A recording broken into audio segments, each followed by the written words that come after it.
Hello everyone. हमने अपनी last video में किया था क्लास 8 का चैप्टर 9 जिसका हम फर्स्ट पार्ट कर चुके हैं और आज हम करेंगे इसका सेकंड पार्ट। तो देखते हैं आज का जो टॉपिक हम स्टार्ट करेंगे, ठीक है, वो हम गैसेस की सोल्यूबिलिटी से शुरू करेंगे। ठीक है, तो देखो क्या दिखाई दे रहा है आपको इस पिक्चर में कि जो ये लड़की है वो क्या सोच रही है कि do gases also dissolve in water, कि क्या जो गैसेस हैं वो पानी में डिसॉल्व करती हैं। ठीक है, तो हमें यही बताना है इसके बारे में, ये जो सोच रही है। तो इससे रिलेटेड टॉपिक है 9.3 सोल्यूबिलिटी ऑफ गैसेस, गैसेस की solubility. Many gases including oxygen, बहुत सी गैसेस जिनमें ऑक्सीजन भी इंक्लूड है, डिसॉल्व इन वाटर, पानी में डिसॉल्व होती है। Oxygen dissolves in water only to a small extent, कि जो ऑक्सीजन है वो पानी में सिर्फ थोड़ी ही मात्रा में घुलती है। Even though present in minute quantities, it is this dissolved oxygen that sustains all aquatic life including plants, fishes and other organisms, कि भले ही बहुत कम मात्रा में मौजूद हो, लेकिन ये जो घुली हुई ऑक्सीजन होती है ये सभी के सभी जो एक्वाटिक लाइफ है, ठीक है, चाहे उसमें प्लांट्स हो, फिशेज हो या बाकी ऑर्गेनिज्म हो, उनको क्या रखती है, वो जीवित रखती है। Is the mixture of gases in water a uniform और नॉन यूनिफॉर्म मिक्सचर। अब क्या कह रहा है कि जो पानी में जो गैसेज का मिक्सचर होता है वो यूनिफॉर्म होता है या नॉन यूनिफॉर्म होता है।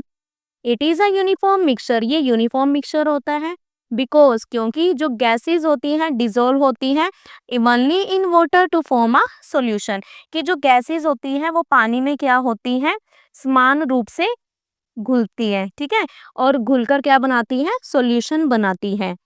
Does temperature affect the solubility of gases in liquids also, कि क्या जो टेम्परेचर है, टेम्परेचर का भी इफेक्ट पड़ता है किस पे, गैसेस की सोल्यूबिलिटी पे लिक्विड में। ठीक है, तो क्या इफेक्ट होता है टेम्परेचर का, इफ सो हाउ, यदि हाँ तो कैसे। It has been observe that, ऐसा ऑब्जर्व किया, ये याद देखा गया कि जो सोल्यूबिलिटी है गैसेस की generally decreases as temperature increases, कि ऐसा ऑब्जर्व किया गया कि गैसेस की सोल्यूबिलिटी क्या है, वो डिक्रीज हो जाती है जैसे हम टेम्परेचर को बढ़ाते हैं।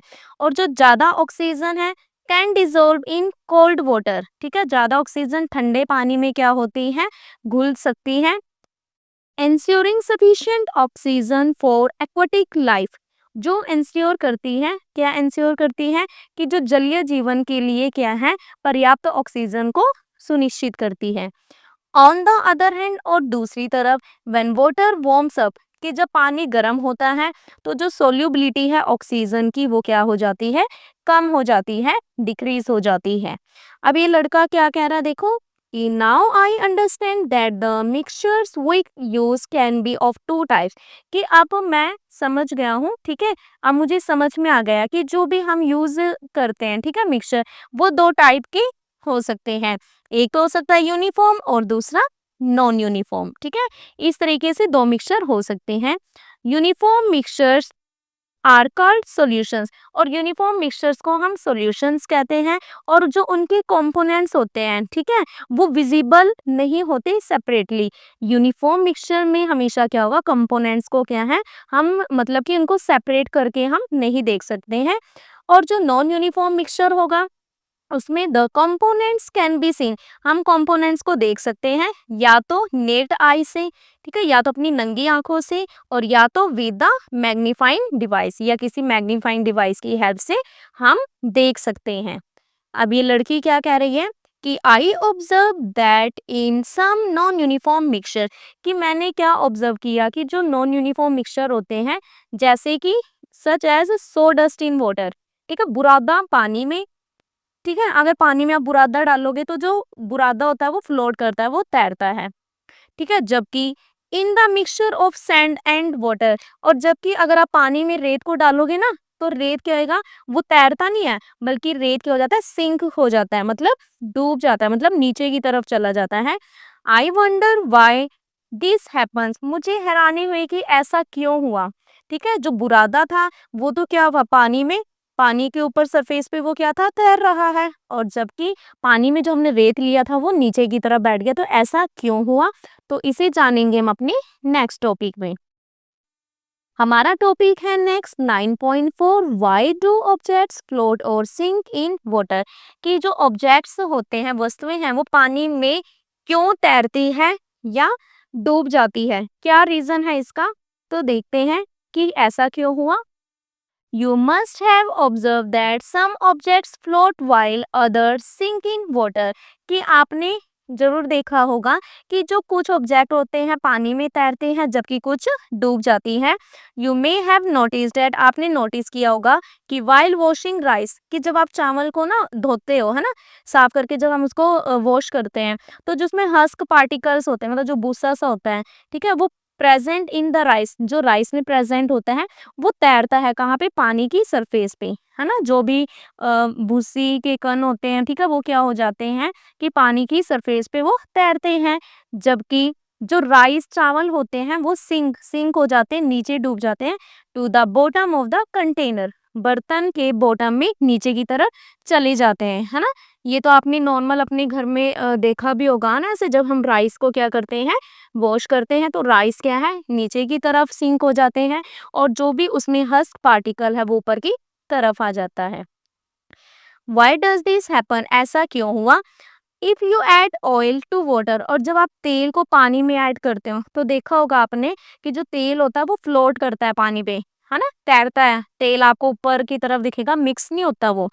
Generally it is believed that objects that float in a liquid, तो ऐसा बिलीव किया गया कि ऐसा माना जाता है कि ऑब्जेक्ट जो फ्लोट करते हैं पानी में, जो पानी में तैर रहे हैं, वो कैसे होते हैं, वो हल्के होते हैं, ठीक है। एंड अदर्स, और दूसरे दैट सिंक, जो सिंक हो रहा है, जो डूबता है, वो भारी होता है देन द लिक्विड, वो लिक्विड से क्या होते हैं, भारी होते हैं। इसका मतलब क्या है, कौन सा ऑब्जेक्ट फ्लोट होगा और कौन सा सिंक होगा, वो डिपेंड करता है कि अगर, ठीक है, किस पे डिपेंड करेगा कि अगर वो हैवी हुआ लिक्विड से तब तो वो सिंक करेगा, और अगर वो लाइट हुआ, हल्का हुआ लिक्विड से, तब वो क्या करेगा, फ्लोट करेगा। Wooden stick and an iron rod may be of the same size, कि जो एक लकड़ी का डंडा है और जो एक लोहे की रोड है वो सेम साइज के हो सकते हैं, yet the iron rod feels much heavier, फिर भी जो लोहे की जो रोड होती है वो हमें ज़्यादा भारी लगती है। When we say that iron is heavier than wood, और जब हम कहते हैं कि जो लोहे की रोड है वो भारी है किससे, लकड़ी से, तो इसका मतलब है वी आर रेफरिंग, हम रेफर कर रहे हैं एक स्पेशल प्रॉपर्टी, ठीक है, एक स्पेशल प्रॉपर्टी है। हमने क्यों बोला कि जो लोहा है वो हैवी है लकड़ी से, ठीक है, तो इसको तो हम एक स्पेशल प्रॉपर्टी को रेफर कर रहे हैं, स्पेशल प्रॉपर्टी के बारे में बता रहे हैं जिसको हम डेंसिटी के नाम से जानते हैं। विच डिस्क्राइब, जो बताता है the heaviness of an object, कि ऑब्जेक्ट के भारीपन के बारे में बताता है, ठीक है। अब देखो एक नोट दिया गया है, however the density of a substance is not the only factor that decides whether it will float or sink in particular liquid। देखो क्या कह रहा है कि हालांकि किसी भी सब्सटेंस का जो डेंसिटी है वही अकेला ऐसा रीज़न नहीं है जो आपको ये बताएगा भी कि हाँ वो किसी पर्टिकुलर लिक्विड में वो फ्लोट करेगा या सिंक करेगा। लेट अस एक्सप्लोर फर्दर, आइए इसे और गहराई से समझें। तो देखो हमने अभी डेंसिटी के बारे में जाना कि कुछ डेंसिटी नाम की चीज़ होती है जिसकी वजह से ऑब्जेक्ट फ्लोट करता है या सिंक करता है। तो अब हम जानेंगे 9 पॉइंट टॉपिक में कि आखिर व्हाट इज डेंसिटी, डेंसिटी है क्या, होती क्या है, ठीक है। तो देखते हैं, इमेजिन अ क्राउडेड बस, कल्पना कीजिए कि आप एक भीड़ भाड़ वाली बस में हैं, ठीक है, भीड़ भाड़ वाली बस है, where many people are packed, जहाँ पे बहुत से लोग पैक टुगेदर एक दूसरे, ठीक है, उस बस में क्या है कि बहुत सारे लोग पास पास खड़े हैं। तो ये तो एग्जांपल है हाई डेंसिटी का, ज्यादा डेंसिटी का। जबकि द सेम बस, वैसी एक सेम बस है जिसमें with only a few people, जिसमें कुछ ही लोग हैं, वो एग्जांपल है आपकी लो डेंसिटी का, ठीक है। Similarly forest where trees grow close to each other। और सेम ऐसे ही एक जंगल जहाँ पे पेड़ है एक दूसरे के बहुत पास पास है, उसको तो हम कह देते हैं डेंस फॉरेस्ट। ठीक है, ये आपको दिखाई दे रहा है, यहाँ पे सभी पेड़ देखो कितने पास पास है ना, तो इसको हम कहेंगे डेंस फॉरेस्ट यानी घने जंगल। But if the trees are far apart, पर अगर वही पेड़ दूर दूर हो तो उसको हम कंसीडर करते हैं लेस डेंस, कि वो कम घना है। जैसे कि आपको यहाँ पे दिखाई दे रहा है ना, पेड़ यहाँ पे दूर दूर है एक दूसरे से, है ना, तो हम कहेंगे कि वो कम घना है। ठीक है। How do scientist define density. अब हम बताएंगे कि जो साइंटिस्ट हैं वो कैसे डेंसिटी को डिफाइन करते हैं। लेट अस फाइंड आउट, आइए फाइंड आउट करें। We have learned that matter is anything that possesses mass and occupies space। कि हमने सीखा है कि जो मैटर वो है जिसमें मास होता है और जो क्या करता है, जो कि स्पेस को ऑक्यूपाई करता है। ठीक है। अब क्या कह रहा है कि डेंसिटी क्या है, डेंसिटी को हम डिफाइन करते हैं कैसे, as the mass present in a unit volume of that substance. कि डेंसिटी को हमने क्या कहा कि जो मास प्रेजेंट है किसमें, एक यूनिट वॉल्यूम में जो मास प्रेजेंट है किसका, ऑफ दैट सब्सटेंस, उस सब्सटेंस का। The density of a substance may be expressed mathematically using the formula. और जो सब्सटेंस की डेंसिटी को हम मैथमेटिकल फॉर्मूले की हेल्प से भी एक्सप्रेस कर सकते हैं। Density is equal to mass by volume. Density किसकी इक्वल है, मास बाय वॉल्यूम की। The density of a substance is independent of its shape और साइज। कि जो सब्सटेंस की डेंसिटी है वो इंडिपेंडेंट है, मतलब वो डिपेंड नहीं करती उसके शेप और साइज पे। However it is dependent on temperature and pressure. जबकि ये किस पे डिपेंड करती है, ये डिपेंड करती है टेम्परेचर और प्रेशर पे, जो कि ये टॉपिक हम आगे रीड आउट करेंगे। ठीक है।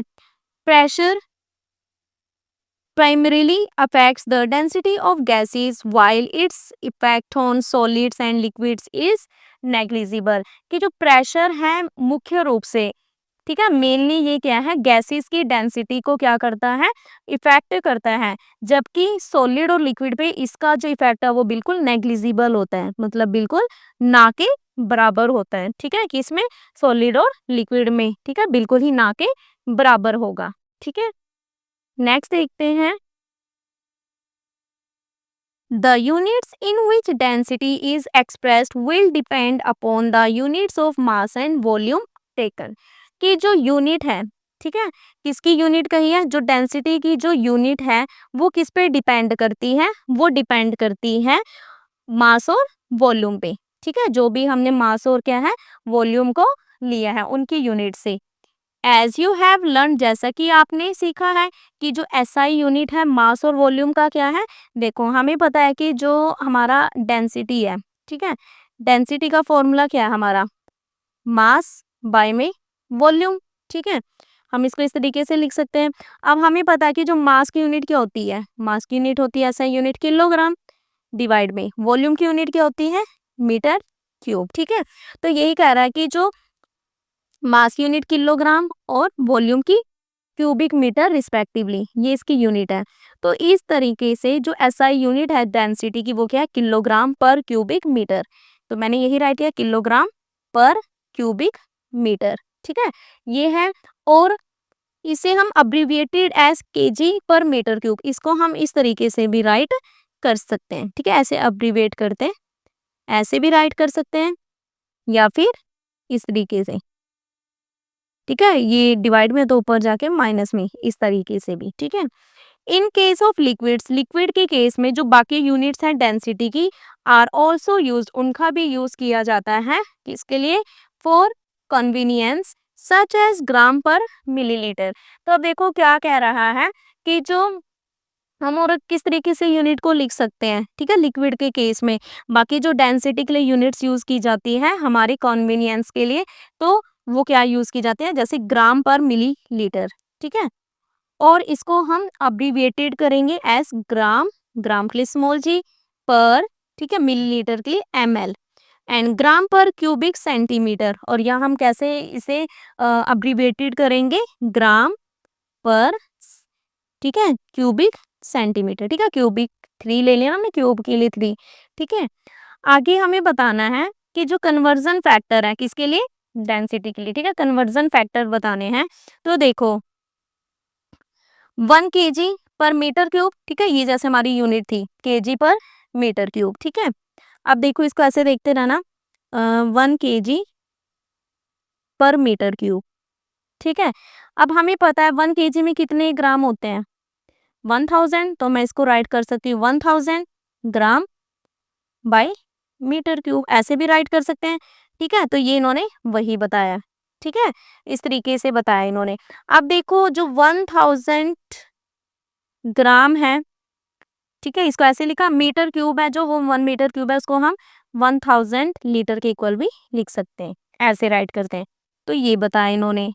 अब 1000 से 1000 कट हुआ तो हमारे पास क्या बचा, 1 ग्राम पर लीटर, तो ऐसे राइट किया, ठीक है। अब देखिए 1 ग्राम लीटर है, 1 लीटर में कितने होते हैं, 1000 मिलीलीटर होते हैं, तो इसे हम इस तरीके से लिख सकते हैं, ठीक है, जो कि इसके इक्वल होगा 1 ग्राम, और जो 1000 मिलीलीटर है उसको हम 1000 सेंटीमीटर क्यूब ऐसे भी राइट कर सकते हैं। तो इस तरीके से हम क्या है कि ये डेंसिटी का क्या है, कन्वर्जन फैक्टर है, ठीक है। जो मास है 1 ml of water is close to 1 gram at room temperature, कि जो रूम के टेम्परेचर पर 1 मिलीलीटर पानी का जो मास है वो लगभग 1 ग्राम होता है, ठीक है। For the measurement of the mass of water we generally consider the volume in millilitre and its mass in gram, और पानी के मास को मापने के लिए हम जनरली क्या है, उसका जो वॉल्यूम है मिलीलीटर में, और जो मास है उसको हम हमेशा किस में लेंगे, ग्राम में लेंगे, ठीक है। हैंस तो इस तरीके से जो 10 ml वाटर है वो होगा बी अप्रोक्सीमेटली 10 ग्राम। तो इस हिसाब से क्या है कि जो 10 ml पानी का जो मास है वो कितना होएगा, लगभग 10 ग्राम होगा। सिमिलरली मतलब same 100 ml of water, 100 ml पानी है जो वुड बी अप्रोक्सीमेटली 100 ग्राम, ठीक है। उसका जो मास होगा वो कितना होगा, ठीक है, कितना होगा, 1000 ग्राम होगा। अब देखिए suppose the mass of an aluminium, suppose कीजिए कि जो एल्यूमिनियम ब्लॉक है उसका मास आपको 27 क्या दिया है, ग्राम दिया गया, ठीक है, 27 ग्राम दिया गया है, ठीक है। तो देखिए क्या कह रहा है कि मास दिया गया है 27 ग्राम, और उसका जो वॉल्यूम है वो है, वॉल्यूम कितना दिया है, 10 centimetre cube. Its density is 2.7 ग्राम पर सेंटीमीटर क्यूब। तो इसकी जो डेंसिटी होगी वो क्या आएगी, मास बाय वॉल्यूम, यानी 27/10, तो ये आ जाएगा हमारे पास 2.7, ठीक है। और इसके साथ हमें क्या है, यूनिट भी लगानी है, तो मास की यूनिट किस में थी, ग्राम में, और वॉल्यूम की किस में थी, सेंटीमीटर क्यूब में, ठीक है। तो इसलिए इसने क्या बोला है कि जो इसकी जो डेंसिटी होगी वो कितनी होगी, 2.7 ग्राम पर सेंटीमीटर क्यूब होगा। फ्रॉम दिस, इससे it can be said that, कहा जा सकता है कि जो एल्यूमिनियम है वो 2.7 टाइम ज्यादा है, ठीक है, वो उससे 2.7 टाइम ज्यादा डेंस है, किससे, वाटर से। वी एक्सप्रेस दिस फैक्ट, हम इस फैक्ट को एक्सप्रेस करते हैं बाय सेइंग दैट, ये कहकर कि जो रिलेटिव डेंसिटी है एल्यूमिनियम की, ठीक है, किसके रिस्पेक्ट में, वाटर की रिस्पेक्ट में, वो कितना है, 2.7 है, ठीक है। अब यहाँ पे हमने 2.7 के पीछे यूनिट नहीं लगानी है, ठीक है, क्योंकि जो रिलेटिव डेंसिटी होती है, ठीक है, वो क्या है, एक नंबर होता है बिना किसी यूनिट के, इसलिए आप वहाँ पे यूनिट का यूज नहीं करोगे रिलेटिव डेंसिटी के केस में। देखिए relative density of any substance with respect to water, की जो रिलेटिव डेंसिटी है सब्सटेंस का किसके रिस्पेक्ट में, वाटर के रिस्पेक्ट में, तो हम इसे कैसे राइट करेंगे, डेंसिटी ऑफ दैट सब्सटेंस, उस सब्सटेंस की डेंसिटी डिवाइड में density of water at that temperature, water की डेंसिटी किसमें, उस टेम्परेचर पर, ठीक है, जितना टेम्परेचर दिया गया है उस पर क्या है कि वाटर की डेंसिटी कितनी है, ठीक है। थिंक लाइक अ साइंटिस्ट, वैज्ञानिक की तरह सोचे। हैव यू नोटिस दैट, क्या आपने नोटिस किया है कि सम पैकेट्स ऑफ घी और oil are labelled with a volume of 1 litre but a weight of only say 910 grams। कि क्या आपने देखा है कि घी या तेल के ना कुछ पैकेट पे 1 लीटर वॉल्यूम लिखा होता है, ठीक है, लेकिन उसका वजन सिर्फ, ठीक है, उसका वजन क्या है, केवल लगभग 910 ग्राम होता है। What does this tell us? ये हमें क्या बताता है about the density of the oil? तेल की डेंसिटी के बारे में। एंड इज इट लेस और more than that of water? और ये क्या पानी से कम या ज्यादा होता है, ठीक है। तो अब हमें इसको डिटरमाइन करना है। तो देखते हैं 9.5.1 topic determination of density. The density of an object can be determined by measuring its mass and volume। कि जो किसी भी ऑब्जेक्ट की जो डेंसिटी है वो उसके मास और वॉल्यूम को मेजर करके डिटरमाइन किया जाता है। तो अब हमें डेंसिटी को जानना है, तो हमें मास और वॉल्यूम को भी क्या है उसको मेजर करके हम डिटरमाइन कर सकते हैं। तो अब हम बताएंगे इस टॉपिक में कि कैसे हम मास को मेजर करें, ठीक है, कैसा मापा जाए इसी मास को। You learn the term mass in curiosity grade 6। कि आपने क्लास 6 में, ठीक है, क्यूरियोसिटी बुक में आपने मास वर्ड को सीखा था, ठीक है, उस टर्म को आपने सीखा था। तो अब क्या कह रहा है कि मास है क्या एक्चुअल में, ठीक है। Mass is the quantity of matter present in an object. Actual में मास है क्या, ये क्वांटिटी है किसकी, मैटर की, जो किसी भी ऑब्जेक्ट में प्रेजेंट होती है, ठीक है। और the instrument use to measure the mass of an object is known as a balance. क्या कह रहा है कि एक इंस्ट्रूमेंट होता है, एक यंत्र होता है जिसकी हेल्प से हम क्या मेजर कर सकते हैं, किसी भी ऑब्जेक्ट के मास को मेजर कर सकते हैं, जिसे हम क्या कहते हैं, उसे हम क्या कहेंगे, उसे हम कहेंगे बैलेंस, ठीक है। You must have seen various type of balances being used by shopkeepers. कि आपने दुकानदारों को अलग अलग तरह के क्या है बैलेंस, बैलेंस यानी तराजू को देखा होगा ना, तराजू का यूज करते हुए देखा होगा। हेयर वी आर यूजिंग, और यहाँ हम क्या कर रहे हैं, हम किसका यूज कर रहे हैं, digital digital weighing balance to measure the mass, ठीक है। क्या कह रहा है कि यहाँ पे हम मास को मेजर करने के लिए डिजिटल तराजू का यूज कर रहे हैं, ठीक है। You learn in chapter exploring forces that on Earth weight and mass are closely related. कि आपने जो exploring forces that on Earth, ठीक है, ये चैप्टर में सीखा था कि जो अर्थ पे, ठीक है, अर्थ पे जो भी वेट और मास है वो आपस में एक दूसरे से क्या है, गहराई से जुड़े हुए हैं, ठीक है। तो अब देखते हैं नेक्स्ट टॉपिक, ठीक है। नेक्स्ट टॉपिक हम एक्टिविटी करेंगे। You may major the mass by doing the following activity. तो क्या कह रहा है कि आप मेजर कर सकते हो मास को कैसे, जो नीचे एक्टिविटी दी गई है उसको फॉलो करके। तो देखते हैं एक्टिविटी 9.3 लेट अस मेजर। आओ हम मापें। तो देखो आपको क्या करना है, switch on the digital weighing balance. आपको डिजिटल तराजू को चालू करना है, ठीक है, ये डिजिटल वाला आपने देखा भी होगा मार्केट वगैरह में, ठीक है। Observe the initial reading on the digital weighing balance display. आपने क्या ऑब्जर्व करना है, आपने ना जो ये डिजिटल तराजू है, ठीक है, इसकी स्क्रीन पर आपने स्टार्टिंग की रीडिंग देखनी है, ठीक है।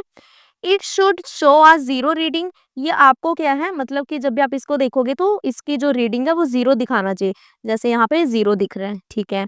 इफ नॉट, अगर नहीं है, then we must bring it to zero by pressing the tare और रिसेट बटन, ठीक है। अगर आपको लगता है कि जीरो पे नहीं है, ठीक है, तो आपको रिसेट या तारे बटन को प्रेस करके इसको क्या है, जीरो पर लाना है। Place a dry and clean watch glass और butter paper on the pan. अब आपने क्या करना है, तराजू की जो पैन है ना, उस पर एक सूखा और साफ वॉच ग्लास या बटर पेपर को रखना है, जैसा कि यहाँ पे दिखाया गया है। अब आपने रीडिंग नोट करनी है कहाँ पे, on the digital weighing balance. अब आपने इस डिजिटल, इस पर आपने इसके वेट को चेक करना है। Reset the digital wing balance reading to zero by pressing the tare or reset button as shown in figure 9.12b। कि जैसा कि आपको पिक्चर में दिखाया, आपको रिसेट या तारे बटन की हेल्प से इसको प्रेस करके तराजू की रीडिंग को फिर से 0 पे करना है। ठीक है, हमने कर दिया यहाँ पे 0 पे। अब carefully place the solid object, अब आपने इसके ऊपर कोई भी सॉलिड ऑब्जेक्ट लेना है, जैसे कि कोई पत्थर हो गया, ऑन द वॉच ग्लास। ठीक है, उस वॉच ग्लास पे यहाँ पे हमने स्टोन रख दिया। अब आपने रीडिंग नोट करनी है जो भी उस बैलेंस पे, इस तराजू पे डिस्प्ले होगा, which gives the mass of the stone. अब देखो यहाँ पे लिखा आ रहा है, जैसे है ना 16 समथिंग लिखा आ रहा है ना, यहाँ पे 16.400 समथिंग है ना, तो ये आपको यहाँ पे दिखाई दे रहा है। तो ये जो रीडिंग डिस्प्ले हुई है इस तराजू पर, वो मास है किसका, स्टोन का मास बताता है, से 16.400 ग्राम। ठीक है, इस पे ये इन्होंने ये दिखा रहा है। You may use any other object, any type of balance available in your school, कि आप अपने स्कूल में उपलब्ध किसी और प्रकार के तराजू का भी क्या है यूज कर सकते हो। अब देखो आपको क्या ध्यान रखना है, क्या नोट है आपके लिए, कि जो मास है लिक्विड का may be measured by replacing the watch glass with a beaker and pouring the desired amount of liquid into it, कि किसी लिक्विड का, अगर आपको किसी लिक्विड का ना मास है, ठीक है, वहाँ पे आपको वॉच ग्लास की जगह, जैसे अब देखो यहाँ भी तो सॉलिड सब्सटेंस था, तो मैंने यहाँ पे वॉच ग्लास लिया था। ठीक है, तो अब वही कह रहा है कि अगर आपको किसी लिक्विड का मास को मेजर करना है, तो आप वहाँ पे वॉच ग्लास की जगह पे क्या रखोगे, बीकर रखोगे। ठीक है, तो वहाँ पे बीकर रखकर और उसमें जो भी आपको लगता है कि जो भी डिजायर्ड अमाउंट में आपको लिक्विड डालना है, आप उसको डाल के क्या मेजर कर सकते हो। नेक्स्ट है स्टेप फर्दर, एक कदम आगे, एज मेंशन इन चैप्टर 5, जैसे कि चैप्टर 5 में मेंशन किया था, वर्ड मास को और वेट को are often used interchangeably in everyday language, कि जो लेसन 5 में बताया था कि जो मास और वेट है, इन वर्ड्स का यूज़ ना अक्सर हम अपनी जो डेली की, जो एवरीडे जो हमारी लैंग्वेज में एक दूसरे की जगह, हम इसका एक दूसरे की जगह किया जाता है इसका यूज। ठीक है, but they have different meanings, पर उनका अलग अलग मीनिंग है, किसमें, साइंस में। हम तो डेली लाइफ में हाँ एक दूसरे के लिए यूज कर देते हैं, मास के लिए वेट, वेट के लिए मास, है ना, बट अगर हम साइंस की लैंग्वेज में देखें तो इनका मीनिंग अलग अलग है। Which can sometimes cause confusion, जो कई बार क्या है, कंफ्यूजन भी क्या है, पैदा कर सकता है। अब देखो क्या कह रहा है, दोनों में डिफरेंस क्या है, कि जो मास है ये तो क्वांटिटी है किसकी, मैटर की, जो भी किसी ऑब्जेक्ट में या सब्सटेंस में प्रेजेंट होती है, और इसकी यूनिट होती है, वो क्या होती है, ग्राम एंड किलोग्राम। ठीक है, ये तो मास है हमारा। और दूसरी तरफ जो वेट है, वेट क्या है, weight is the force, weight एक क्या है, फोर्स है, बाय विच, जिसमें जो अर्थ है वो अट्रैक्ट करती है किसी ऑब्जेक्ट या सब्सटेंस को towards towards itself.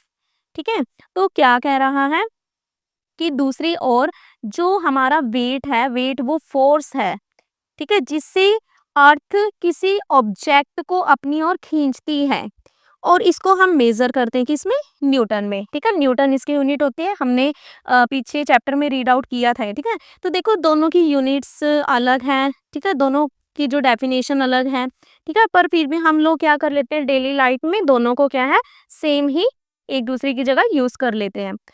Most balances except two pan balances like in figure 9.13।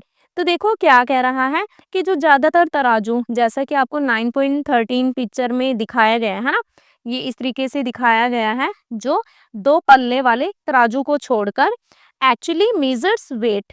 ठीक है, वास्तव में भार मापते हैं, वेट को मापते हैं, but their scales are marked in mass unit, पर इनकी जो स्केल होती है, ठीक है, इनके जो स्केल है उनको मार्क किया जाता है किसमें, मास यूनिट में। ठीक है, ये इसमें जो इस तरीके से यहाँ पे स्केल लगी है, so they show values in grams और किलोग्राम, इसलिए वो जो वैल्यू है उसको ग्राम या किलोग्राम में दिखाते हैं। ठीक है, तो अब ये तो हमने किया था कि हम मास को कैसे मेजर करेंगे। अब हमें बताना है कि हम वॉल्यूम को कैसे मेजर करेंगे। ठीक है, क्योंकि हम डेंसिटी के बारे में पढ़ रहे थे ना, डेंसिटी हमारी क्या थी, मास बाय वॉल्यूम। तो अभी हमने क्या कि मास को कैसे मेजर करते हैं, हमने अभी रीड आउट किया है, और अब हम जानेंगे कि हम वॉल्यूम को कैसे मेजर करेंगे। A Tetra Pak says it contains 200 ml buttermilk charge, what does that mean कि एक टेट्रा पैक पर लिखा है कि इसमें ना 200 ml, ठीक है, 200 ml छाछ है, तो इसका क्या मतलब है? यू लर्न इन क्यूरियोसिटी, आपने क्यूरियोसिटी में सीखा है ग्रेड 6 में दैट, क्या सीखा है कि वॉल्यूम क्या है, एक्चुअल में वॉल्यूम है क्या, कि हमने क्या सीखा है कि जो volume is the space occupied by an object, कि वॉल्यूम का मतलब है क्या, वॉल्यूम क्या है कि जो वो जो स्थान है जिसे कोई ऑब्जेक्ट घेरती है, ठीक है, क्या है वॉल्यूम, वॉल्यूम क्या है, वॉल्यूम है स्पेस है, ठीक है, ऑक्यूपाई बाय एन ऑब्जेक्ट, जो ऑब्जेक्ट के द्वारा ऑक्यूपाई होती है। और हमें ये भी पता है कि इसकी एसआई यूनिट है जो वॉल्यूम की, वो क्या होती है, क्यूबिक मीटर होती है, जिसको हम राइट कर सकते हैं मीटर क्यूब, ठीक है, इस तरीके से हम इसे राइट करते हैं।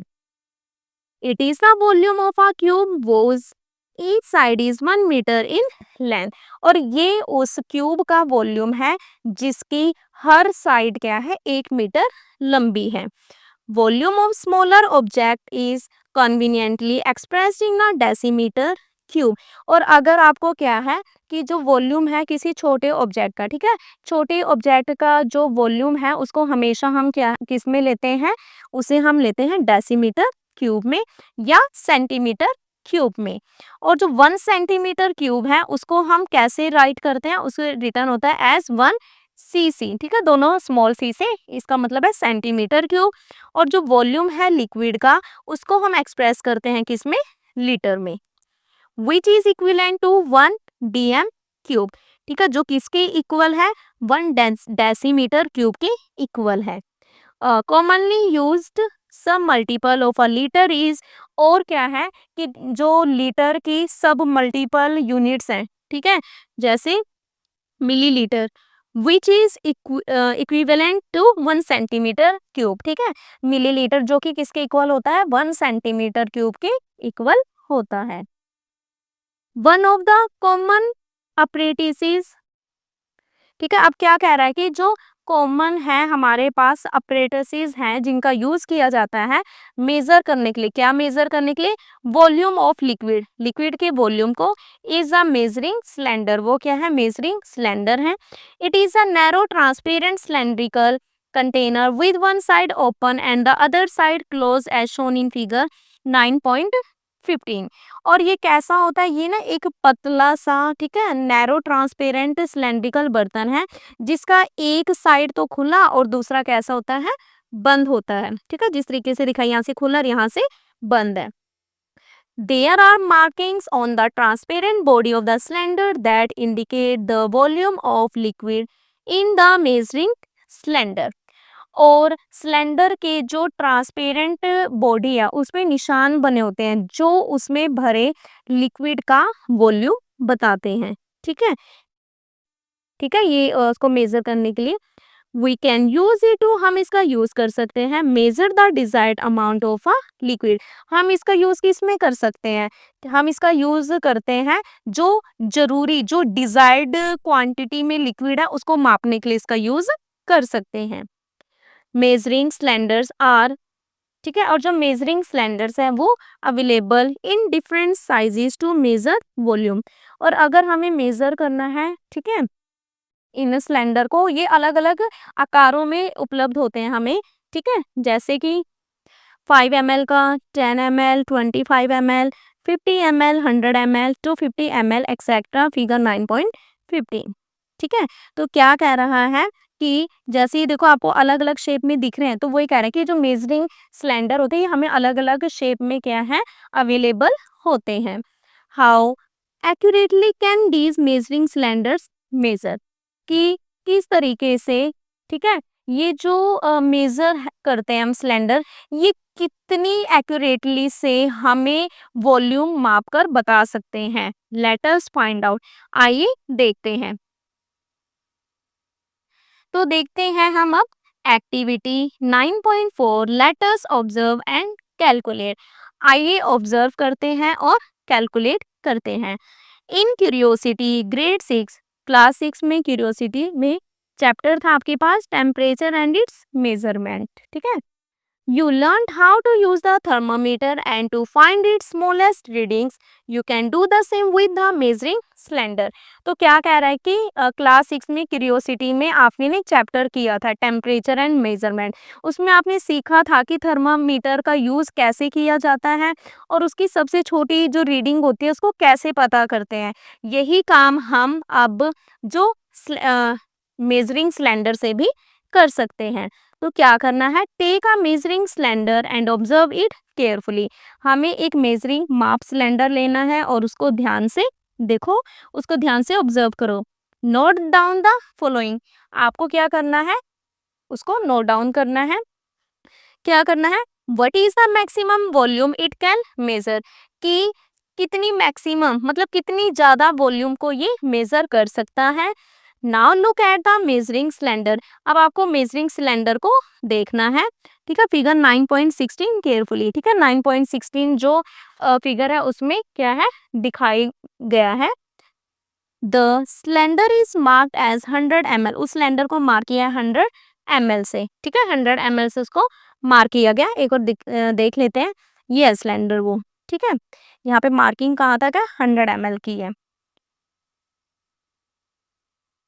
Therefore it can measure volume up to 100 ml। अब देखो इस सिलेंडर पे मार्क 100 ml किया गया है। ठीक है, इसका मतलब क्या है कि ये सिलेंडर क्या है, ये ज्यादा से ज्यादा क्या 100 ml तक के वॉल्यूम को माप सकता है। What is the smallest volume, सबसे छोटा वॉल्यूम क्या है, इट कैन मेजर, जिसको कि ये माप सकता है। Look at the measuring cylinder again, दोबारा से आपको क्या देखना है, मेजरिंग सिलेंडर को दोबारा से देखना है। How much is the volume difference indicated between the two bigger mark. आप कह रहे हैं कि आपको जो दो बड़े निशान है, ठीक है, जैसे मान लो 10 और 20। ठीक है, मान के चलो ये दो है, एक 10 है और एक यहाँ पे आपके पास 20 है। ठीक है, इनके बीच का जो वॉल्यूम डिफरेंस कितना है, ठीक है, इनके बीच का वॉल्यूम डिफरेंस कितना है, आपको वो बताना है। For example between 10 ml and 20 ml। ठीक है, वो मैंने आपको बता दिया है कि जो 10 और 20 ml है, इनके बीच का जो इनका जो वॉल्यूम का डिफरेंस कितना है। How much smaller division are there between the two bigger marks, कि जो दो बड़े मार्क हैं, ठीक है, उनके बीच कितने छोटे छोटे डिवीजन हैं। How much volume does one small division indicate, कि एक छोटा जो डिवीजन है, ठीक है, एक छोटा डिवीजन है, वो कितने वॉल्यूम को इंडिकेट करता है। The smallest volume that the measuring cylinder can read is dash. अब क्या लिखा है यहाँ पे कि जो स्मॉलेस्ट वॉल्यूम है, ठीक है, जो सबसे छोटा वॉल्यूम है जिससे कि मेजरिंग सिलेंडर मेजर कर सकता है, वो डैश है। ठीक है, वो हमें बताना है। तो for the measuring cylinder shown in figure 9.16, की मेजरिंग सिलेंडर, ठीक है, for the measuring cylinder shown in figure 9.16, the volume difference indicated between 10 ml and 20 ml और between 40 ml and 50 ml is 10 ml। कि देखो क्या कह रहा है वो, कि जैसा कि देखो हमें इसमें इस डायग्राम में दिखाया है कि जो मेजरिंग सिलेंडर में 10 ml और 20 ml के बीच या 40 और 50 ml के बीच इनका डिफरेंस कितना है, देखो इनके बीच क्या डिफरेंस, 10 का डिफरेंस है। ठीक है, तो वही कह रहा है इनके बीच 10 ml का डिफरेंस है। तो number of division between this mark is 10। तो इनके बीच में जितने भी नंबर ऑफ डिवीजन होंगे वो कितने होंगे, 10। ठीक है, कितने होंगे वो डिवीजन, 10। आप इनके बीच में इसको काउंट करना। ठीक है, ये आपको नंबर ऑफ डिवीजन कितने दिखेंगे, 10 दिखाई देंगे। ठीक है, तो one small division can read, तो एक स्मॉल डिवीजन रीड कर सकता है कितना, 10/10, जो कि आपका 1 ml के इक्वल होगा। That is the smallest value, ये सबसे छोटी वैल्यू होगी। That the measuring cylinder can read is 1 ml। ठीक है, तो यहाँ पे पूछ रहा था ना कि कितना होगा, तो वो होगा हमारा 1 ml, स्मॉलेस्ट वॉल्यूम जिसे कि मेजरिंग सिलेंडर मेजर कर सकता है। आगे देखिए, the smallest volume that a measuring cylinder can measure depend. अब देखो कि जो सबसे कम वॉल्यूम जिसे कि एक मेजरिंग सिलेंडर मेजर कर सकता है, वो डिपेंड करता है किस पे, on the capacity of the measuring cylinder. वो तो मेजरिंग सिलेंडर की क्षमता पर, उसकी कैपेसिटी पे डिपेंड करता है। Usually, it is 0.1 ml in smaller measuring cylinders with a capacity of 10 ml or 25 ml. तो देखो क्या कह रहा है कि प्राय हम देखते हैं कि जो 10 ml या 20 ml की कैपेसिटी वाले छोटे माप सिलेंडर में ये 0.1 ml होता है. It is 1 ml. 1 ml कहाँ पे होगा? 100 ml मेजरिंग सिलेंडर में होगा. 2 ml कहाँ पे होगा? 250 ml मेजरिंग सिलेंडर में. एंड 5 ml कहाँ होगा? 5 ml होगा 500 ml मेजरिंग सिलेंडर में. ठीक है. आप कह रहा है कि सपोज करो we want to take 70 ml of water. आप सपोज करो कि आपको 70 ml वाटर को लेना है. ठीक है. If we use a 50 ml measuring cylinder. देखो लेना तो मुझे 70 ml वाटर है, पर अगर मैं 50 ml मेजरिंग सिलेंडर को यूज करूं तो it would not be possible to measure and then 20 ml. तो क्या ये पॉसिबल हो पाएगा?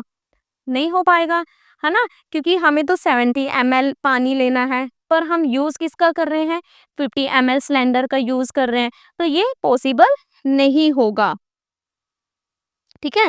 तो पॉसिबल नहीं होगा 70 ml वाटर को एक ही बार में एक ही स्टेप में मेजर कर पाना. तो हमें क्या करना पड़ेगा? First we have to measure. सबसे पहले हमें मेजर करना पड़ेगा 50 ml वाटर को. ठीक है. And then 20 ml. ठीक है. पहले 50 को कर लेंगे, फिर 20 ml को कर लेंगे. Measuring volume is more than one step is not convenient. कि एक से ज्यादा स्टेप में वॉल्यूम को मेजर करना सुविधाजनक नहीं होता. On the other hand if a 250 ml और 500 ml measuring cylinder is use. और दूसरी तरफ अगर मान लो कि मैं 250 या 500 ml मेजरिंग सिलेंडर का यूज कर रही हूँ, तो जो मेजरमेंट होगी can be done in one step, वो एक ही स्टेप में हो जाएगा. बट जो एक्यूरेसी है would be reduced as the smallest volume that these measuring cylinders can measure is greater than that of a 100 ml measuring cylinder.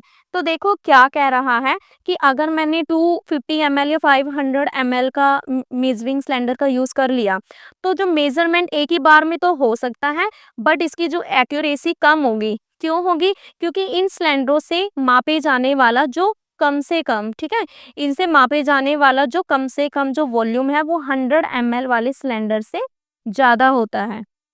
Hence, a 100 ml measuring cylinder is the best choice for this measurement. तो इसीलिए इसे major करने के लिए 100 ml का जो measuring cylinder है वो सबसे अच्छा ऑप्शन है, सबसे बेस्ट चॉइस है वो.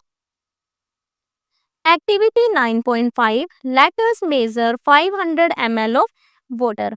एक्टिविटी 9.5 है. ठीक है. अब हमें मेजर करना है 50 ml ऑफ वाटर को. Place a clean dry measuring cylinder on a flat surface. कि एक साफ और सूखा, ठीक है, क्या करना है? एक साफ और सूखा मेजरिंग सिलेंडर को एक फ्लैट सरफेस, ठीक है, समतल सरफेस पे रखो. Pour water slowly into the measuring cylinder up to the required mark as shown in figure 9.17. अब देखो जो रिक्वायर्ड मार्क, ठीक है, जितना रिक्वायर है आपको उतना मार्क करना है. पानी को धीरे धीरे मेजरिंग सिलेंडर में डालना है, जैसे कि 9.17 फिगर में दिखाया है. ठीक है, जैसे कि आपको इसमें दिखाया गया है. इफ रिक्वायर्ड, अगर जरूरत है तो एडजस्ट कर सकते हो आप किसी पानी के लेवल को in the measuring cylinder. Measuring cylinder में कैसे? बाय एडिंग और removing a small amount of water using a dropper. ठीक है, कि क्या कह रहा है कि देखो आप ड्रॉपर की हेल्प से थोड़ा पानी डालकर ये निकाल के पानी के लेवल को क्या कर सकते हैं? एडजस्ट कर सकते हैं. On careful observation, you will notice that the water inside the measuring cylinder forms a curved surface. और ध्यान से देखते हुए आप क्या देखोगे कि सिलेंडर के अंदर जो पानी की जो सतह है, ठीक है, जो पानी की क्या है? सतह है, वो कैसी दिख रही है? आपको कर्व दिखाई दे रही है, मुड़ी हुई दिख रही है. ठीक है, this curved surface is called, और इस कर्व सरफेस को हम कहते हैं मेनिस्कस. ठीक है, इसे हम मेनिस्कस कहते हैं, जैसे कि फिगर 9.18 में दिखाया गया है यहाँ पे. ठीक है, देखो यहाँ पे दिखाई देना ना कि यहाँ पे इस तरीके से क्या है कि आपको ध्यान से देखेंगे तो इसके अंदर पानी की जो लेयर वो आपको क्या है? मुड़ी हुई दिखाई देती है, जिसे हम क्या कहते हैं? मेनिस्कस कहते हैं. Read the mark on the measuring cylinder. अब आपने रीड करना है, ठीक है, क्या रीड करना है, जो मार्क किया है मेजरिंग सिलेंडर पे, that coincides with the bottom of the meniscus for water और other colorless liquid। पानी या बाकी कलरलेस लिक्विड सब्सटेंसेस के लिए मेनिस्कस के निचले हिस्से से मेल खाने वाले निशान को पढ़ें। Make sure that the eyes are at level with the bottom of the meniscus while noting the reading as shown in figure 9.18। तो देखो क्या कह रहा है कि जब भी आप रीडिंग लो तो ध्यान रखो कि आपकी आंख मेनिस्कस के निचले हिस्से के बराबर लेवल पे हो, जैसा कि आपको इसमें दिखाई दिया, ठीक है। जैसे कि देखो लेवल दिखाई दिया ना, इसका बिल्कुल यहीं पे है, पूरा का पूरा इसका फोकस यहाँ पे, ठीक है। Once it reaches the required level, और जब ये कहाँ पहुंच जाता है, रिक्वायर्ड लेवल तक पहुंच जाता है, दैट इज 50 ml, जो कि 50 ml है। Transfer this water to the required container. तो आपको इस पानी को आवश्यक बर्तन में, जो रिक्वायर्ड है दूसरा कंटेनर, उसमें डाल देना है। In case of coloured liquid के केस में जो मार्क है on the measuring cylinder should coincide with the top of the meniscus, कि जो अगर आप कलर्ड लिक्विड के मामले में जो मेजरिंग सिलेंडर पर जो निशान है मेनिस्कस के ऊपरी हिस्से से मिलाना चाहिए। तो देखो अभी लड़की क्या सोच रही है, I wonder how the level of a coloured liquid is measured, कि मैं हैरान हूँ कि जो कलर्ड लिक्विड है उसके लेवल, उसका जो लेवल है उसको कैसे मेजर करते हैं। Determining volume of solid objects with regular shapes. अब हमें बताना है कि जो रेगुलर शेप वाले सॉलिड ऑब्जेक्ट्स का जो वॉल्यूम है उसको हम कैसे डिटरमाइन करते हैं। एक्टिविटी 9.6 लेट अस कैलकुलेट, आइए कैलकुलेट करते हैं, ठीक है। तो देखिए, collect various objects with the cuboid shape. आपको क्या करना है, अलग अलग ऑब्जेक्ट्स लेनी है, ठीक है, वो भी क्यूबॉइड शेप की हो, जैसे कि नोटबुक हो गया, शू बॉक्स हो गया, ठीक है, और डाइस, और आप क्या है एक डाइस भी ले सकते हैं। मेजर द लेंथ, अब आपने लेंथ मेजर करनी है, length L, with W and height H of the object using a scale. Scale की हेल्प से आपने उसकी लेंथ, विड्थ और हाइट को मेजर किया। Suppose the length of the notebook is 25 centimetre. हमने सपोज किया कि जो लेंथ है नोटबुक की वो 25 सेंटीमीटर है, और उसकी विड्थ 18 सेंटीमीटर है, और उसकी हाइट 2 सेंटीमीटर है। तो जब हम कैलकुलेट करेंगे ना इसकी वॉल्यूम को, किस फॉर्मूले से, ये आपको फॉर्मूला दिया गया, वॉल्यूम का फॉर्मूला होता है आपका L multiply W multiply H, ठीक है। तो वॉल्यूम निकालना आपको, L है हमारे पास 25 सेंटीमीटर, W है 18 सेंटीमीटर एंड H है 2 सेंटीमीटर। तो इन तीनों को जब मल्टीप्लाई किया तो हमारे पास आया 900 सेंटीमीटर क्यूब। अब आपने इस रिकॉर्ड को अपनी नोटबुक में राइट करना है, ठीक है, इसको रिकॉर्ड को आपने लिखना है। Determining volume of objects with irregular shapes, कि जो इरेगुलर शेप वाली जो ऑब्जेक्ट्स हैं उनका जो वॉल्यूम हम कैसे डिटरमाइन करेंगे, ठीक है। यहाँ पे तो हमने रेगुलर का किया था, भी चलो हम वॉल्यूम फाइंड आउट करने के लिए हम ये फॉर्मूला यूज कर लेंगे, ठीक है। बट अब कोई अगर इरेगुलर शेप है तो उसके लिए हम वॉल्यूम को कैसे डिटरमाइन करेंगे, तो देखते हैं। Imagine you have an object, image करो आपके पास कोई ऑब्जेक्ट है, जैसे कि एक पत्थर है, that does not have a regular shape, जिसकी रेगुलर शेप नहीं है। तो कैलकुलेट इट्स डेंसिटी, इसकी डेंसिटी को कैलकुलेट करने के लिए जो main challenge is to find its volume, कि मेन चैलेंज क्या है कि हम उसके वॉल्यूम को पता करें। लेट अस लर्न, आइए सीखते हैं, how the volume of a solid, कि किस तरीके से सॉलिड का volume with an irregular shape can be determined, कि किस तरीके से एक सॉलिड का वॉल्यूम जो कि इरेगुलर शेप में है, ठीक है, फिक्स शेप नहीं है उसकी, हम उसको कैसे डिटरमाइन करेंगे, ठीक है, कैसे फाइंड आउट कर सकते हैं। तो देखते हैं, इसे हम करेंगे अब एक्टिविटी 9.7 टॉपिक में। तो देखते हैं एक्टिविटी 9.7, लेट अस मेजर, आइए मेजर करते हैं। कलेक्ट वेरियस ऑब्जेक्ट्स, आपको अलग अलग ऑब्जेक्ट्स को इकट्ठा करना है अपने आसपास से, जैसे कि स्टोन ले लिया, मेटल की की ले ली and so on. Fill a measuring cylinder with water up to any desired volume से 50 ml, फिगर 9.19 ए। तो देखो ये क्या कह रहा है कि आपने जो मेजरिंग सिलेंडर में पानी, ठीक है, जो आप जितना चाहते हो उतना आपने इसको भरा, जैसे मान लो कि 50 ml, जैसे कि आपको इस पिक्चर में दिखाया गया है, ठीक है, 50 ml पे किया हमने। और स्टार्टिंग जो और रिकॉर्ड करना उसके इनिशियल वॉल्यूम को, स्टार्टिंग के वॉल्यूम को, टेकन इन टेबल 9.2, ठीक है। और उसकी जो स्टार्टिंग का जो वॉल्यूम है उसको टेबल 9.2 में आपको राइट करना है, ठीक है। Tie the object say a stone, अब आपने उस ऑब्जेक्ट को बांध देना है, जैसे मान के चलो स्टोन है, उसको एक धागे के साथ, and slowly lower it into the measuring cylinder, और धीरे धीरे उसको क्या करना है, जो मेजरिंग सिलेंडर है उसमें क्या है, धीरे धीरे उसको सिलेंडर में नीचे उतारना, जैसे कि यहाँ पे आपको दिखाई दे रहा है। व्हाट डू यू नोटिस, आपने क्या नोटिस किया। Record the final volume after the level राइसेस, अब देखो जैसे ही हमने इसके अंदर जो वो स्टोन को अंदर की तरफ डाला था, ठीक है, तो वो क्या कह रहा है कि जैसे ही लेवल बढ़ेगा, तो लेवल बढ़ने के बाद ना आपको अपना फाइनल जो वॉल्यूम है उसको रिकॉर्ड करना है। जैसे मान लो पहले 50 पे था, ठीक है, अब से 55 ml, मान लो कि अब वो 55 ml हो गया, as shown in figure 9.19 b, जैसा कि आपको इस फिगर में दिखाई दिया है, ठीक है। आप देखिए, सब्ट्रैक्ट द इनिशियल वॉल्यूम, अब आपको माइनस कर देना है इनिशियल वॉल्यूम, जो वॉल्यूम पहले था उसे माइनस कर देना है, किसमें से, फाइनल वॉल्यूम में से।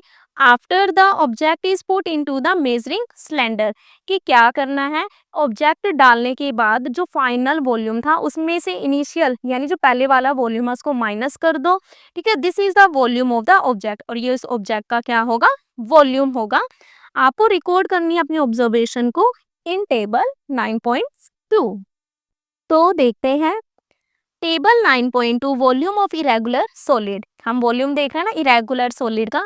तो देखो यहाँ पे ऑब्जेक्ट ये क्या है, स्टोन है, ठीक है, उसका initial volume of water in the measuring cylinder ml, ठीक है, इनिशियल वॉल्यूम वाटर में पहले कितना था उसका, 50 ml था, फिर फाइनल वॉल्यूम क्या हो गया था उसका, 55, जब हमने इसके अंदर स्टोन को डाला था, ठीक है।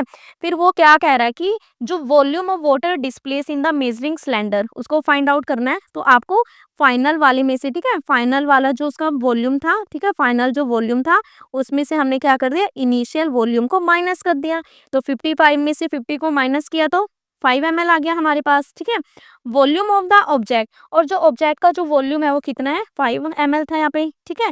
तो ये जो इसका होगा आपके पास, ठीक है, वॉल्यूम है ऑब्जेक्ट का, वो क्या होगा हमारे पास, 5 सेंटीमीटर क्यूब, ठीक है। वॉल्यूम फाइंड आउट कर रहे तो यूनिट आ जाएगी यहाँ पे सेंटीमीटर क्यूब। अब ऐसे ही सेम मेटल की है, ठीक है, मान लो कि यहाँ पे मैंने ले लिया 50 ml, ठीक है, और मान के चलो कि इसका फाइनल वॉल्यूम हुआ 53, ठीक है। फिर 53 में से 50 को माइनस करेंगे, ठीक है, 53 में से हमने 50 को किया माइनस, तो हमें मिला यहाँ पे 3, और ये हो जाएगा हमारे पास यहाँ पे 3, ठीक है। वॉल्यूम हो जाएगा कितना, वॉल्यूम हो जाएगा हमारे पास 3 सेंटीमीटर क्यूब। ऐसे ही एनी अदर ऑब्जेक्ट को भी ले सकते हैं, जैसे मान लो हमने यहाँ पे इरेजर ले ली, ठीक है, रेजर ले लिया, यहाँ पे 50 ml था आपके पास, ठीक है। अब मान के चलो कि फाइनल वॉल्यूम 58 हुआ, तो 8 हम क्या करेंगे, 50 में से माइनस कर देंगे, ठीक है, बी में से ए को माइनस करना है, ठीक है। हमने जैसे जैसे एक्टिविटी में किया वैसे ही करते जा रहे हैं।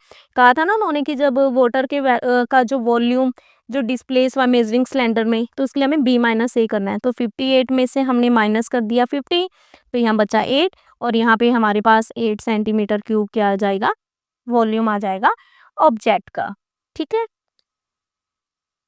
नोट, अब क्या ध्यान रखना आपको कि जो वैल्यूज हैं किसकी, of volume are obtained in units of ml, कि जो भी वैल्यू है किसकी, वॉल्यूम की, ऑब्टेन करेंगे हम किसमें, in unit of ml, millilitre में, which can be written in the equivalent unit centimetre cubes for solid, और जो कि इसे हम राइट कर सकते हैं किसके इक्विवेलेंट यूनिट में? सॉलिड के लिए सेंटीमीटर क्यूब के लिए, तो इसलिए हम यहाँ पे सेंटीमीटर क्यूब में लिया था यहाँ पे, ठीक है।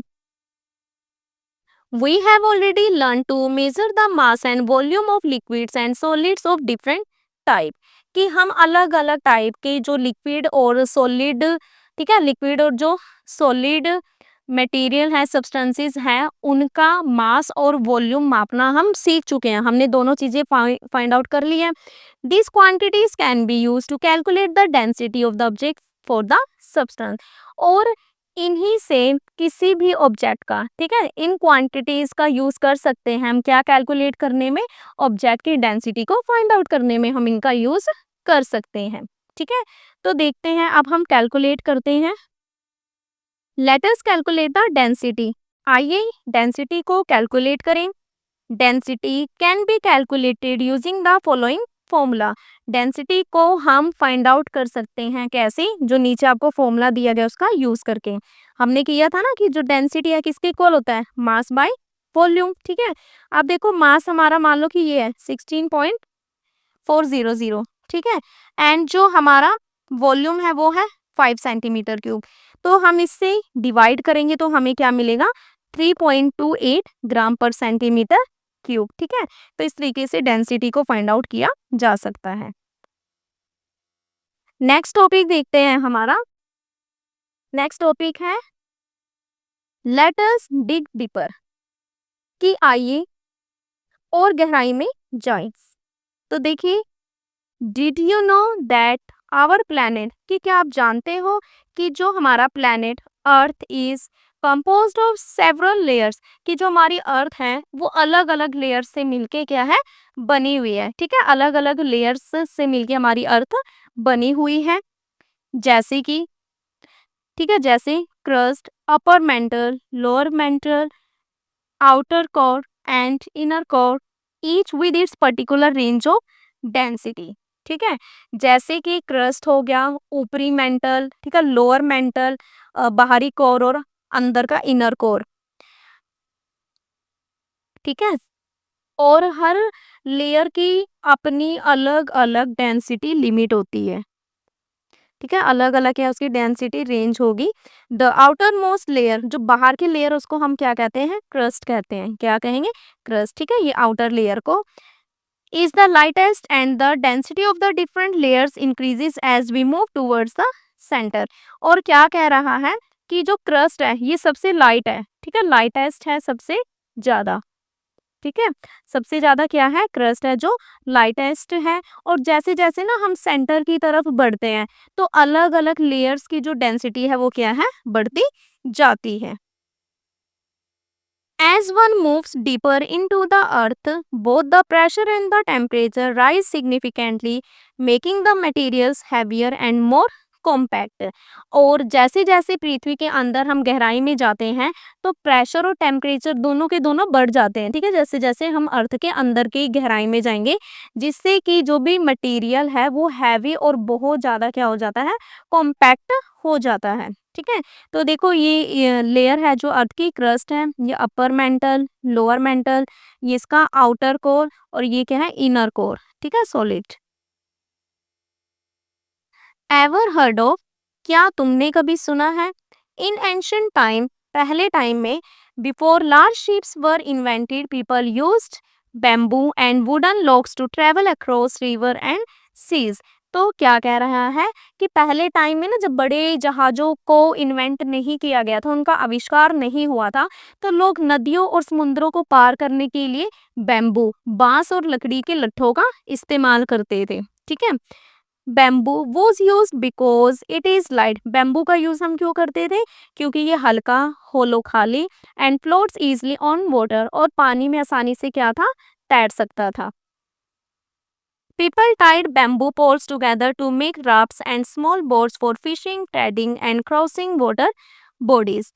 लोग थे बांस की डंडियों को बांधकर, ठीक है, जो राफ्ट और छोटी नावें बनाते थे, जिनका यूज वो मछली पकड़ने, अपने ट्रेड में, या जो भी वाटर बॉडीज को पार करने के लिए यूज करते थे।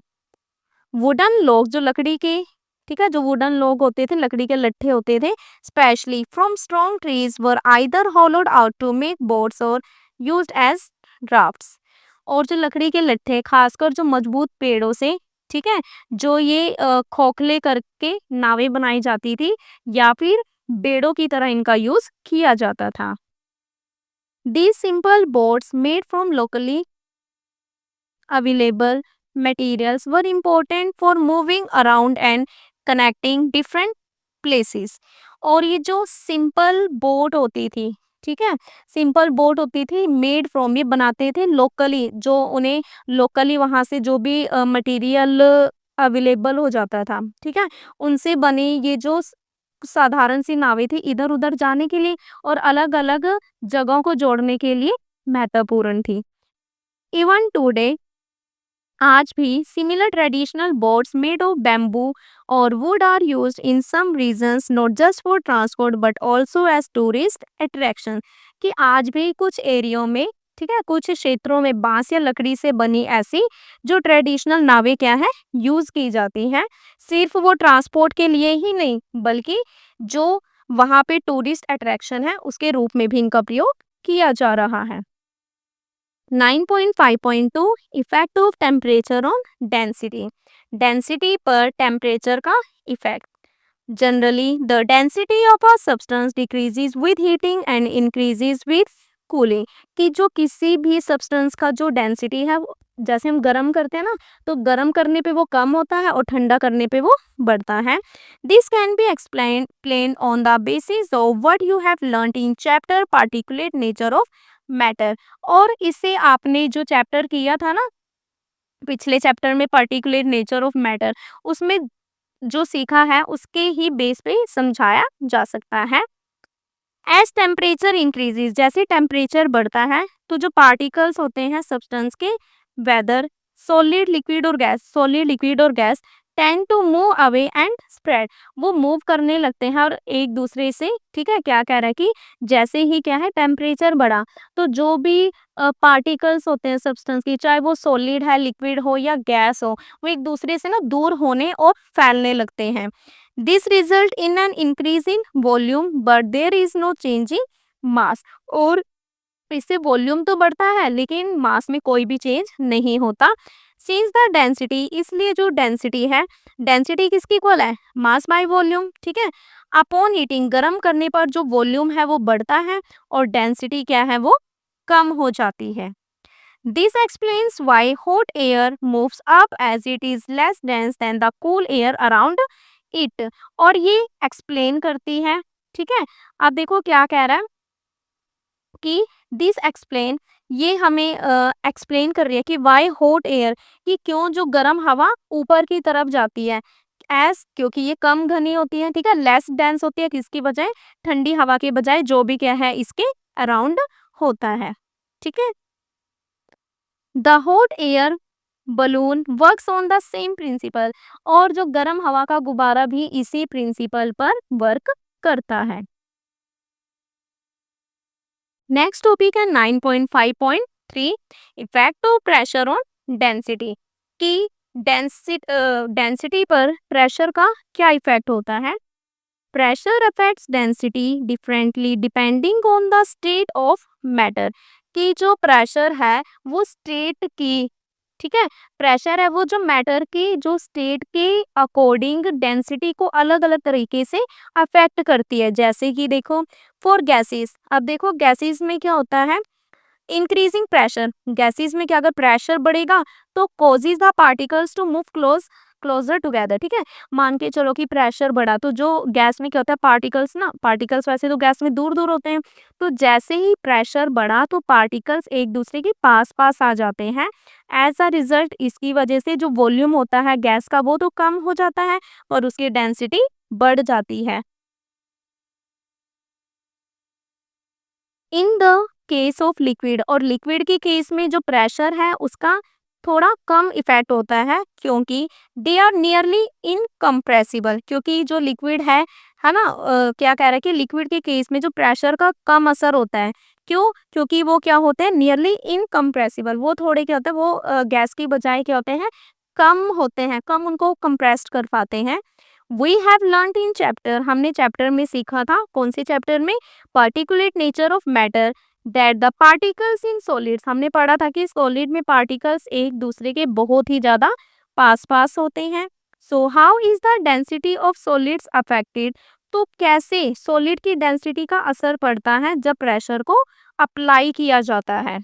Solid are even less affected by pressure than liquid, solid पे कम असर होता है प्रेशर का, किसकी बजाय, लिक्विड की बजाय। And changes in their density are usually negligible, और जो भी चेंजेस होती हैं उनकी डेंसिटीज पे वो क्या होती हैं, वो जो भी चेंजेस हुए हैं उनकी डेंसिटी पे आर यूजुअली नेग्लिजिबल, ना के ही बराबर होती है। एवर हर्ड ऑफ, क्या आपने सुना है, why does ice float on water, कि जो बर्फ पानी पर क्यों तैरती है। Ice floats on water, ice है पानी पे इसलिए तैरती है क्योंकि it is lighter than liquid water, क्योंकि वो ना बर्फ है वो हल्की होती है, किससे, लिक्विड वाटर पानी की बजाय। और वाटर की एक स्पेशल प्रॉपर्टी है कि जो इसकी डेंसिटी है वो बहुत ज़्यादा होती है, किस पे, 4 डिग्री सेल्सियस पर।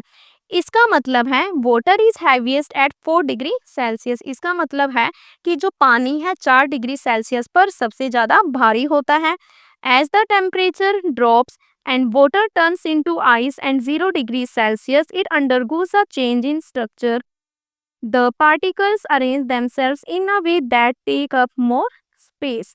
और जैसे टेम्परेचर ड्रॉप हुआ, ठीक है, टेम्परेचर घटा, ठीक है, जैसे टेम्परेचर घटता है और 0 डिग्री सेल्सियस पर पानी बर्फ में बदलता है, तो जो इसकी जो संरचना है उसमें क्या है, उसकी स्ट्रक्चर में चेंज होता है और पार्टिकल्स अपने को अच्छी तरीके से अरेंज कर लेते हैं और वो ज़्यादा क्या करते हैं, स्पेस को ऑक्यूपाई करते हैं। This process is called expansion, और इस प्रोसेस को हम कहते हैं एक्सपेंशन। ठीक है, एक्सपेंशन कहीं यानी प्रसार, फैलना। Because the same amount of water now occupies a large volume, its density decreases, क्योंकि उतनी ही मात्रा का पानी अब ज्यादा वॉल्यूम को घेरता है, इसलिए उसकी जो डेंसिटी है वो घट जाती है, कम हो जाती है। As a result ice becomes lighter than liquid water and floats on its surface, और इसकी वजह से बर्फ है, ठीक है, लिक्विड पानी से हल्की हो जाती है और उसकी लेयर पर तैरती है। This is important for animals living in lakes and oceans because ice floats, it forms a layer on top, keeping the water underneath warm enough for fish and other creatures to survive even in extremely cold weather. ये झीलों और महासागरों में रहने वाले जीवों के लिए बहुत जरूरी है, क्योंकि जब बर्फ ऊपर तैरती है तो ये एक लेयर बना देती है जिससे कि नीचे का पानी इतना गर्म रहता है कि जो फिशेस हैं या जो बाकी के जीव हैं वो ज़्यादा ठंडे मौसम में भी जीवित रह सकते हैं। Think like a scientist, scientist की तरह सोचें। Take a glass tumbler and fill it with tap water, आपको क्या करना है, एक ग्लास टम्बलर लेना है और उसको क्या करना है, पानी से फिल कर देना है। Carefully place a raw whole egg into the water and observe what happen. अब आपने क्या करना है, केयरफुली रो होल एग, ठीक है, एक एग लेना है और उसको वाटर में इस तरीके से प्लेस कर देना है, ठीक है, और फिर देखना है, ऑब्जर्व करना कि क्या होता है। You will notice that the egg sinks to the bottom, आप क्या नोटिस करोगे कि जो एग है वो बॉटम में नीचे की तरफ क्या हो जाता है, सिंक हो जाता है। What change can you make to this setup to make the egg float in water instead of sinking? अब ये कह रहा है कि आप ऐसा क्या चेंज कर सकते हो, ठीक है, इस जो हमने ये अभी सेटअप केस में आप कौन सा चेंज कर सकते हो कि जिससे एग डूबने की बजाय तैरने लगे, ठीक है, तो वो आपको बताना है। तो देखो हम क्या कर सकते हैं, अगर हम इस वाटर में सॉल्ट को डिजोल्व कर दें, ठीक है, डिजोल्व करेंगे सॉल्ट को, देन एग को अगर प्लेस करते हैं तो हम क्या देखेंगे कि जो एग है, एग क्या है, सिंक होने की बजाय फ्लोट करेगा।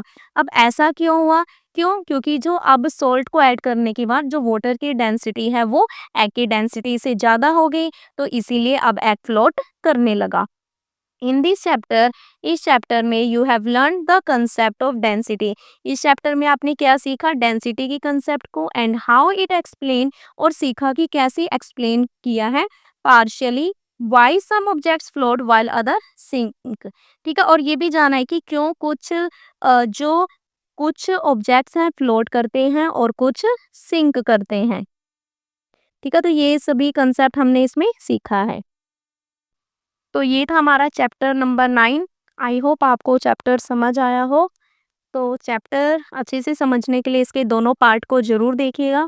मिलते हैं हम अपनी नेक्स्ट वीडियो में क्वेश्चन आंसर के साथ।